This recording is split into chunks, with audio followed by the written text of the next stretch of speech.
Welcome to US Briefing.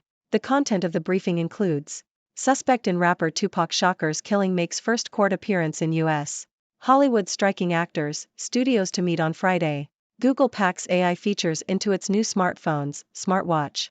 Biden's dog Commander no longer at White House after biting incidents.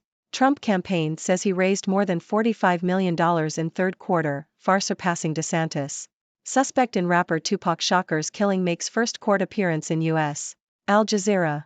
A suspect in the 1996 murder of rapper Tupac Shakur has appeared in court on a murder charge.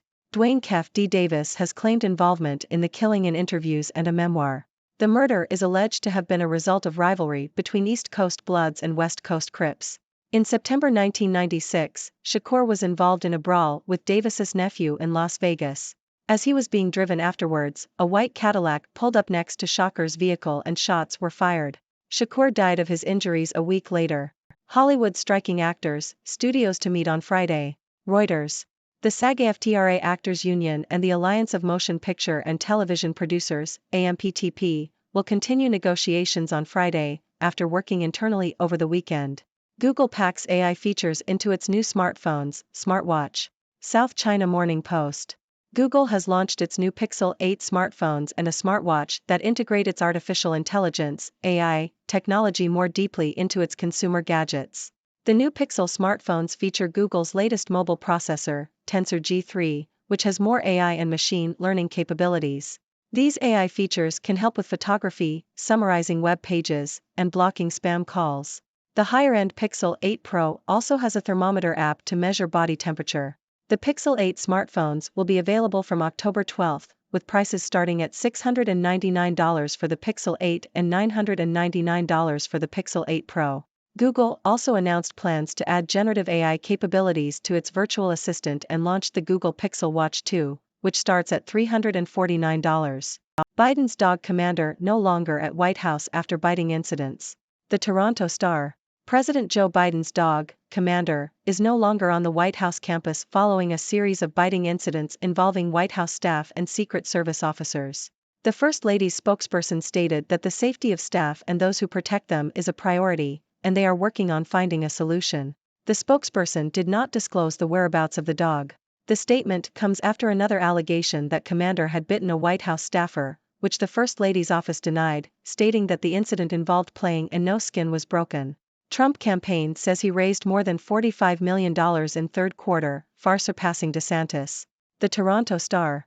Donald Trump's campaign announced that it raised over $45.5 million in the third quarter of the year, surpassing his rival Ron DeSantis.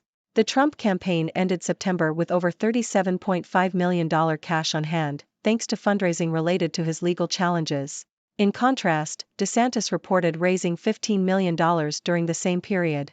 The Trump campaign's strong fundraising numbers will help maintain his lead in the GOP field as rivals face pressure to improve their standing heading into the primary season.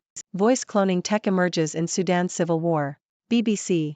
An anonymous TikTok account has been using artificial intelligence to impersonate former Sudanese leader Omar al-Bashir, who has not been seen in public for a year and is rumored to be seriously ill.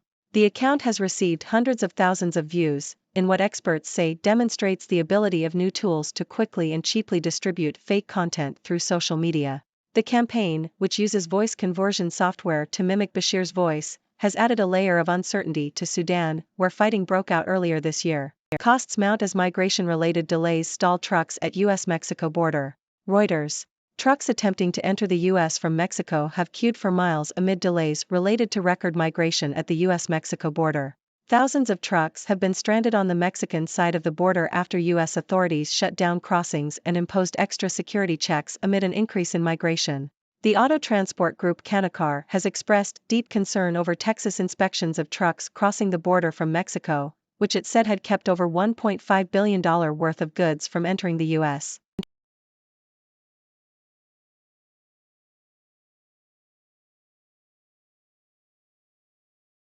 Ladies and gentlemen, I am Dr. Six, your resident observer from the Six Dimensions. Today, we have quite the mix of news stories to discuss. From the suspect in Tupac Shakur's killing appearing in court, to Hollywood's actors and studios meeting for negotiations, to Google unveiling its new smartphones and smartwatch packed with AI features, and even news about President Biden's dog, Commander. And let's not forget about Donald Trump's impressive fundraising numbers and the emergence of voice cloning technology in Sudan's civil war. Lastly, we'll touch on the truck delays at the US-Mexico border and former Washington Post editor Marty Baron's cautionary words about AI in newsrooms. Now, let's dive into the details. First up, we have the suspect in Tupac Shakur's murder making his first court appearance. It seems the rivalry between the East Coast Bloods and West Coast Crips may have played a role in the rapper's tragic death. Moving on to Hollywood, the actors and studios are meeting to discuss important matters. Will they come to a resolution, or will we be left with a cliffhanger? Only time will tell. In the world of technology, Google has launched its new Pixel smartphones and smartwatch, featuring advanced AI capabilities. These gadgets are like the Swiss Army knives of the tech world, with features ranging from photography assistance to blocking spam calls. And for those who are always worried about their body temperature, the Pixel 8 Pro even comes with a built-in thermometer app. It's like having a doctor in your pocket. Now, let's talk about a more biting issue: President Biden's dog, Commander. Due to some unfortunate incidents involving White House staff and Secret Service officers, Commander is no longer on the White House campus. But fear not, they are working on finding a solution. Perhaps Commander needs some doggy therapy or maybe a vacation in the doggy spa. In the world of politics, it seems that Donald Trump is still making waves with his impressive fundraising numbers. Meanwhile, in Sudan, an anonymous TikTok account is using AI to impersonate former leader Omar al-Bashir, adding another layer of uncertainty to a country already facing turmoil. And let's not forget the truck delays at the US-Mexico border, causing frustration and mounting costs. Maybe it's time for some creative thinking, like using teleportation devices instead of trucks. Lastly, we have Marty Baron, the former editor of the Washington Post, warning newsrooms about the risks of using AI, particularly generative AI. He cautions against the creation of false narratives and calls them fabrications. It seems AI still has some learning to do when it comes to accurate reporting. And there you have it, folks, a whirlwind of news from all corners of the globe. Now it's your turn to share your thoughts. What do you make of these stories? Do you have any burning questions? Let's engage in some lively discussion. Thank you for tuning in. The content above showcases the latest briefing reports and analytical synopses, thoughtfully curated by the 6Do team. These insights stem from a wide array of reputable media outlets, think tanks, government sources, and specialized experts worldwide. We encourage you to explore these sources for a comprehensive perspective. Keep in mind that while the content may not always align with the official standpoint of 6Do Brief, it's not meant to be taken as absolute directives for decision-making. Comprising seasoned media professionals, learned scholars, and accomplished scientists, the 6Do team embodies a trailblazing, fully independent media entity. To customize 6Do Brief to meet your professional needs, you have the option to subscribe to a diverse array of briefings on our website, 6dobrief.com. Regardless of your location, you can conveniently receive 6Do Brief via email.